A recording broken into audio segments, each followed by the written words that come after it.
Hey, how's it going, everyone? Justin again. As always, thanks for watching my channel. Welcome back here at the house with a discussion topic of the night: the top 6 Harbor Freight companies that I know, love, and trust as a professional independent shop automotive technician.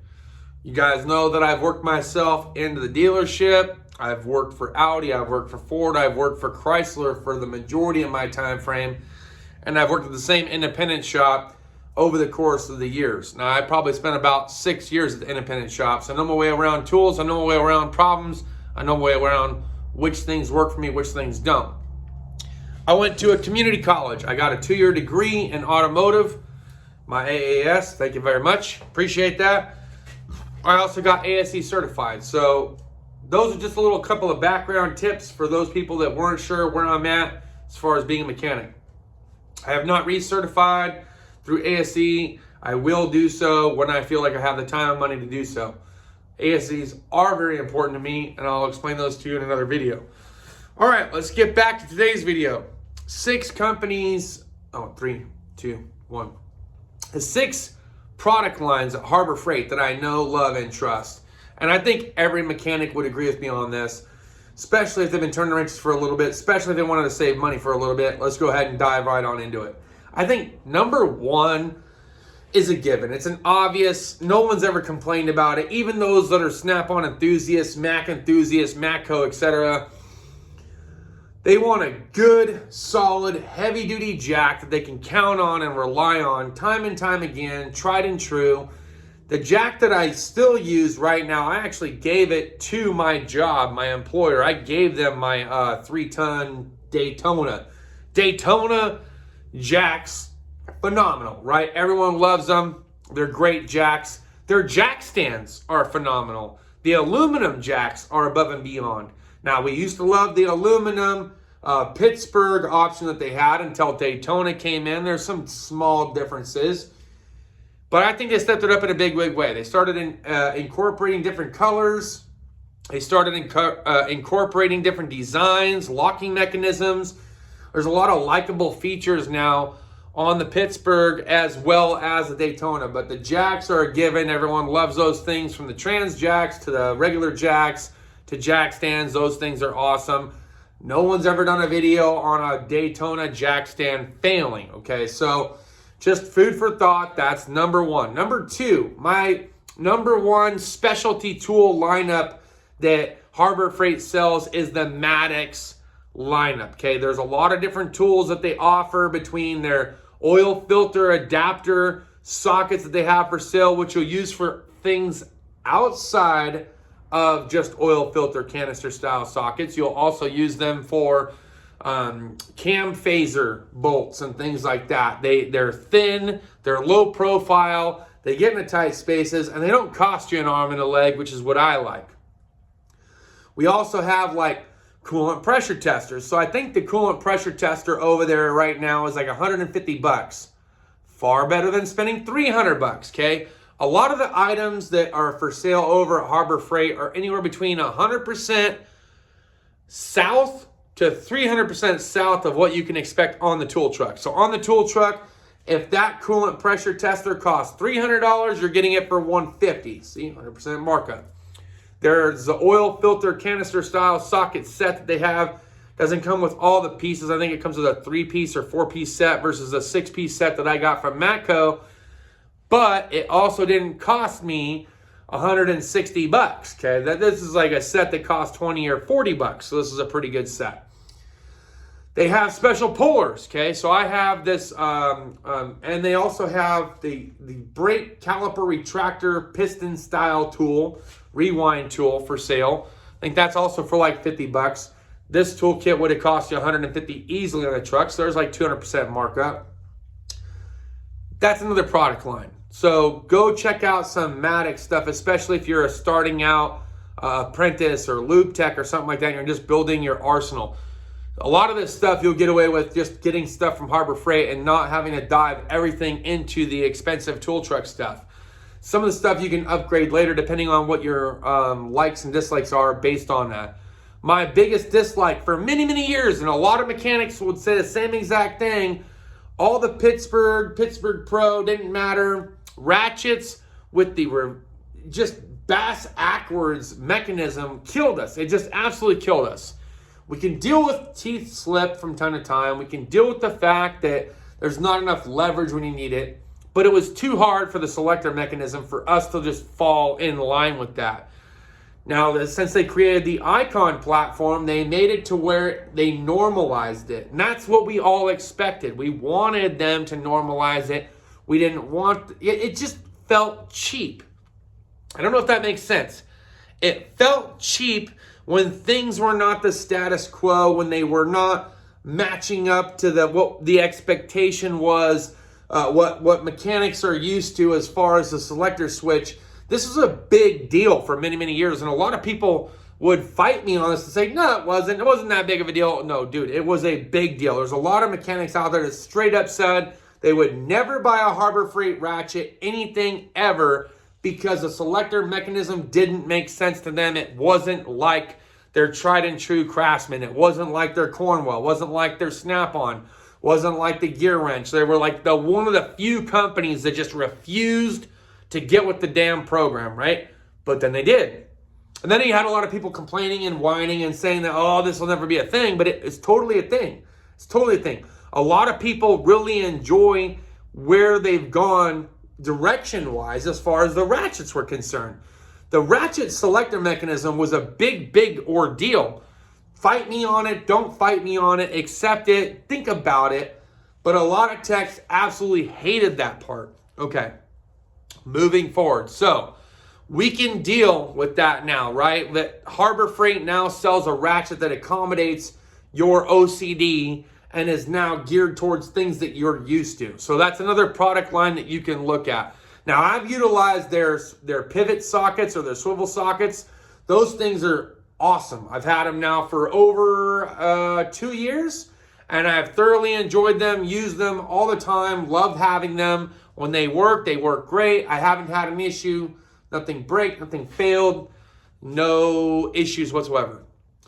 The Icon chrome sockets that I had, they had a little bit of chrome peel and chrome chip, I think within the first year of use.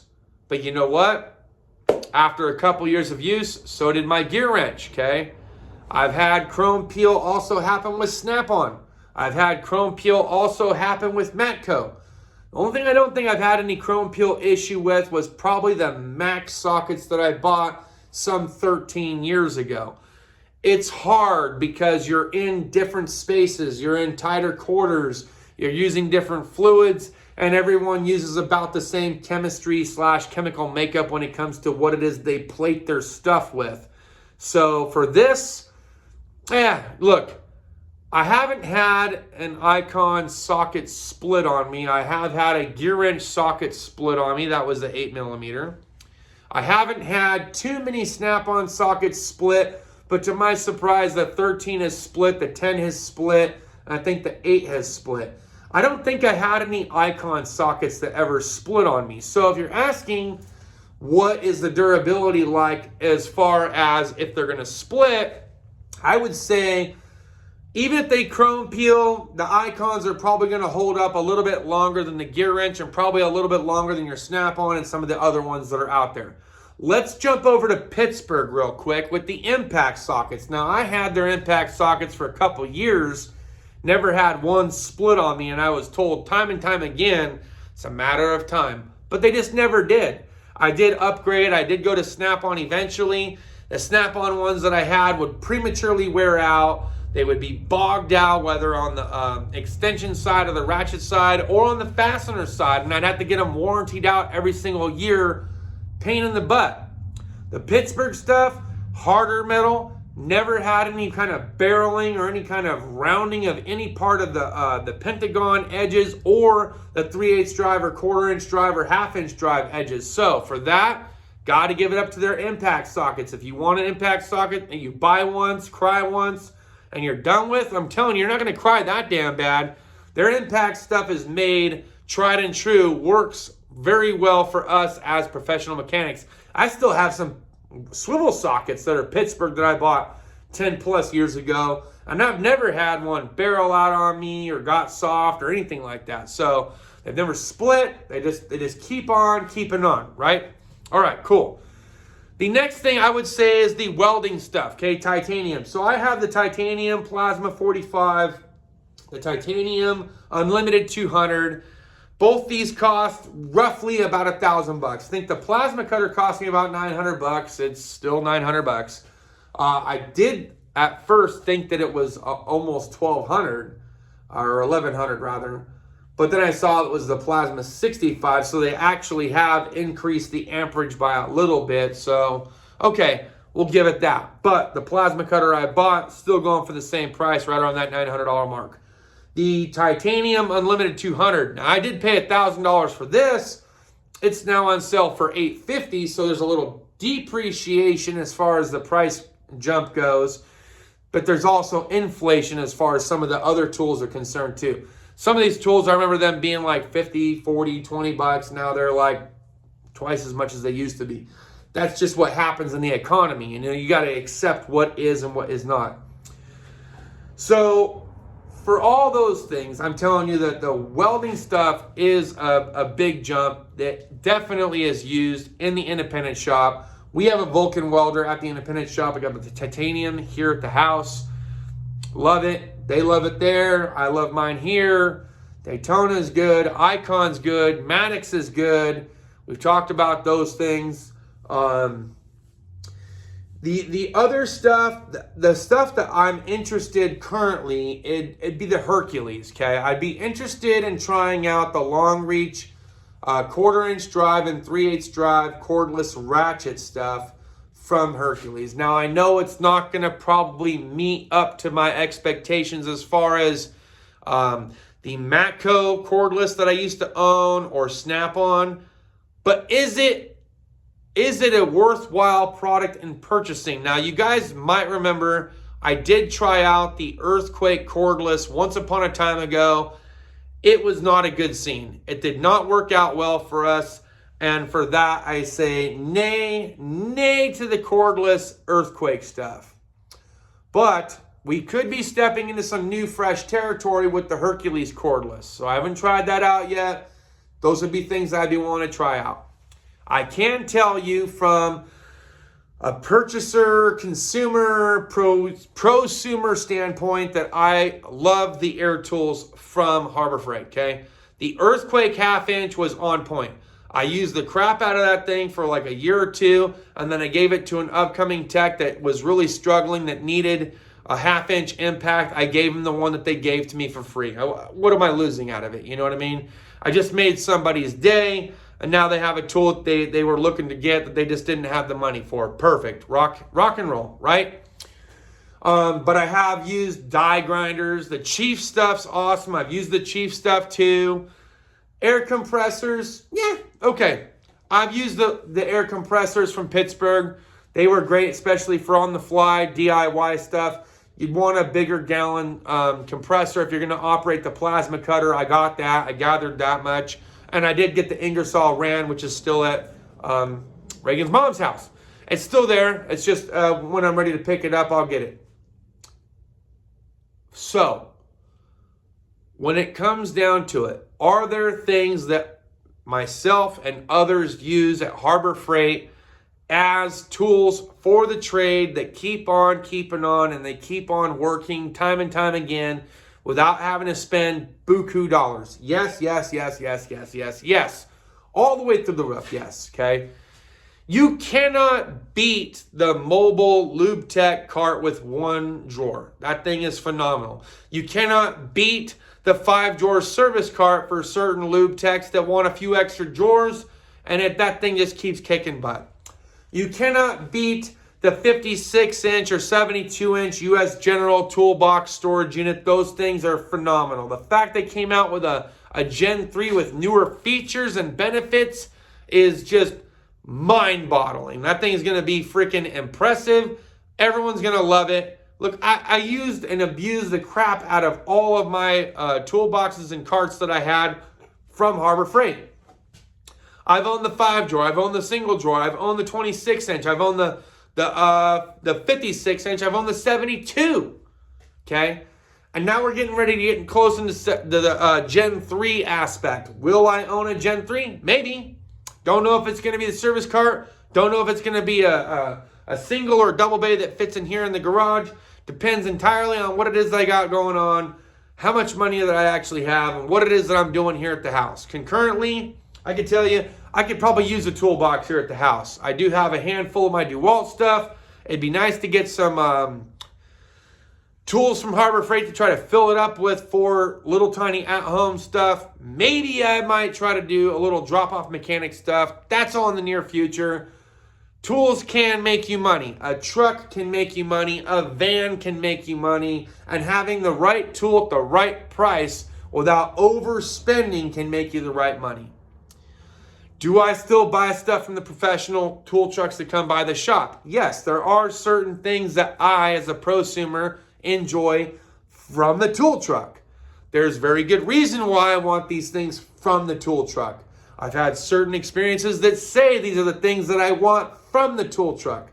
So if I end up getting something on the fly that end up being gimmicky, I'm going to tell you it's going to be gimmicky. Hey, I bought it. I tried it out. It was a waste. It is what it is. But for the majority, for the most part, things that I intentionally buy are things that I've already tried and true, and I already know that they're the things that I'm looking for specifically in that brand. Now, it reaches me to my last little statement. Of all the different tool companies out there, why have we not seen a V-notch design as far as the open-end wrench is concerned? The last time I saw a V-notch design in the open-end wrench category was with the Cornwell 6-point combination wrench set I had a long time ago. Wish I still had that set. I love the V-notch design. Didn't have as much grip as the Flank Drive Plus. Had more grip than your average DIY wrench that you could have gotten from Husky or Harbor Freight or anything else. Wondering where that V-notch design went. I do believe that the Icon combination wrenches have that V-notch design, and I applaud them for doing it because that is one of my more favorite styles of open-end wrenches if I'm looking for an open-end wrench. The pick sets are on point. I've utilized those a lot. Guys, gals, tell me what you're looking for. What do you have questions on? What are some of those things that you're just not sure if it's worthwhile in buying?